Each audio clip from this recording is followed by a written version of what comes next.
Good evening. My name is Gabby Glasshauser, and today I will be talking to you about the effects of ignorance on society.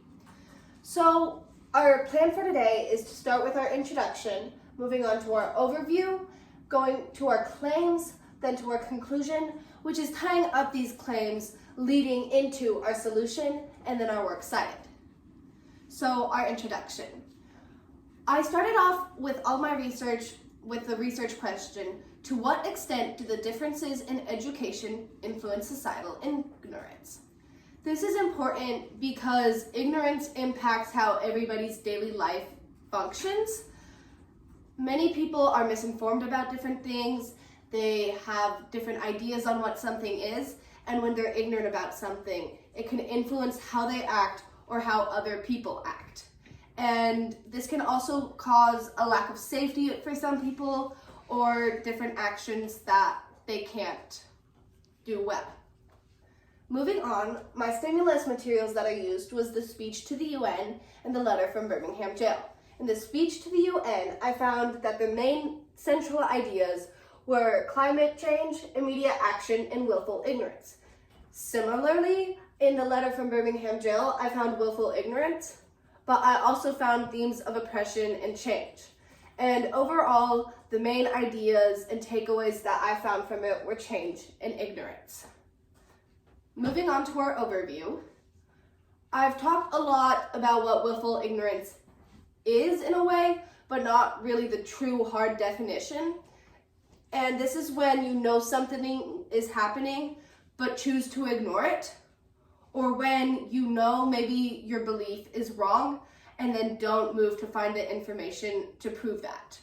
Or also kind of how if you feel a certain way about something and then don't go to fact check it, this can also be willful ignorance.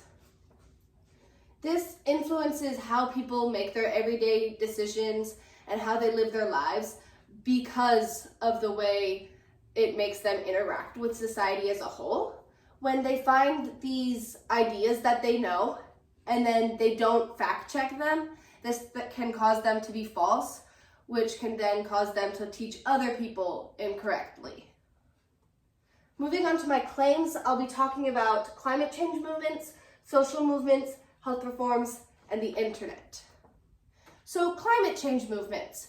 In 1989, Margaret Thatcher wrote a letter or speech to the UN. And this was talking about how climate change is a prevalent problem and how it needs to be solved. Currently, the Biden administration is solving or trying to solve the same issues that she discussed. And a lot of this is due to the fact that people have ignored climate change and they haven't really done anything to help it. And they've kind of not discussed it, which can help society as a whole ignore it. Similarly to climate change, we have social movements. And the main one that I'm going to be talking about is the civil rights movement and the BLM movement. So the civil rights movement, which was partially led by MLK, discussed ideas of oppression and segregation and moved to solve them, which eventually they did.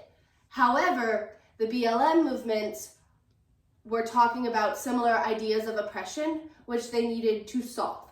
And people, when going out to learn about them, misinterpreted or had the wrong meaning, and then didn't move to fact check it, causing them to be ignorant of it. Moving on to our health reforms, we have two sides to this, the anti-vaxxers and the vaxxers. Anti-vaxxers do not believe in vaccinations, while the vaxxers do. They both have rightful sources and credible evidence on both sides supporting their claims, yet they're not moving into conversation with each other. And they're both ignorant of how the other side views things, so they're not going into conversation with each other to solve it. This is really similar to how different social movements move to act. So the BLM movement, if more people moved to try to see what both sides were about and what it actually was, there wouldn't be dissent or arguments between the group. Moving forward, we have the internet. The internet is a huge source of misinformation that people post and put different ideas out into daily, and a lot of these ideas can be false or can be made to choose other people falsely. And so when people have access to this information all day, every day, they're finding out these ideas well and not knowing how to solve them. And another huge factor of this is globalization. Every part of the world is now able to connect with one another and spread their ideas. And this can keep people from going out and putting false information or even true information out. Moving on to our conclusion, which again is just a summary of all of these ideas. So knowledge and ignorance both influence each other. When people don't have a knowledge of something, they become ignorant about it, especially when they don't go out to learn something new. And a large factor of this is misinformation. So when people are fighting for these movements or fighting for climate change, they're not able to do so because of how ignorant the society is of this issue. A huge limiting influence of this is the lack of knowledge of it. And so when society lacks knowledge of it, it makes it super difficult for society to evolve. A lot of this can also be good and bad. So there can be limiting factors of ignorance, which can make society downfall, but also when people know something and choose to not be ignorant about it, it can make them move forward. Moving on to my solution, which is solving through advertisements.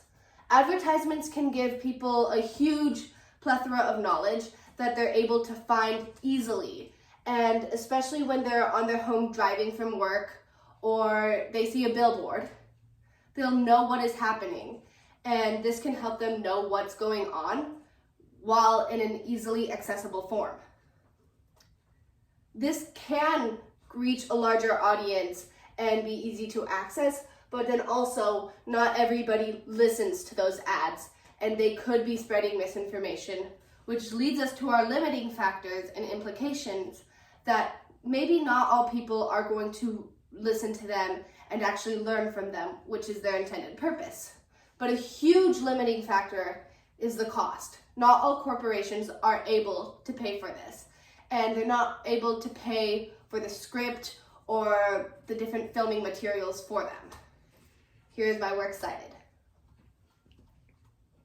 Moving on to my oral defense questions. How did your research question evolve as you moved through the research process? My research question evolved as I moved through the research process because when I first started looking into this, I was looking at how ignorance influenced knowledge rather than the other way around. And when I first dove into the different aspects of it, I found that knowledge or the lack of or the plethora of knowledge is how people become ignorant on a topic. How was your conclusion in conversation with the body of literature or other research sources you examined?